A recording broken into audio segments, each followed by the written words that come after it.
Et kujutage ette, kui olete autoga väljasõidul ja siis teinud bensukas peatus, et kohvi võtta.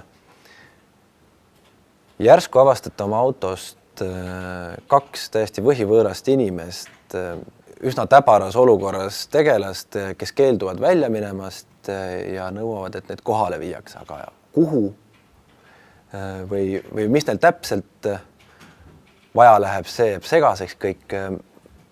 See on lugu sellest, kuidas üks mäng läheb liiale ja ei taha ära lõppeda. Minu meelest räägib ta üsna ausal ja ka karmil moel sellist tänapäeva linnainimese nukramast poolest siis või hingelisest tühjusest. Et selles mõttes ta on aus ja otsekohene materjal, ta on mänguline, ta võimaldab mängida nii lavastajal, ta võimaldab mängida näitlejatel, kunstnikul, kõigil ta võimaldab mängida iseendaga see materjal.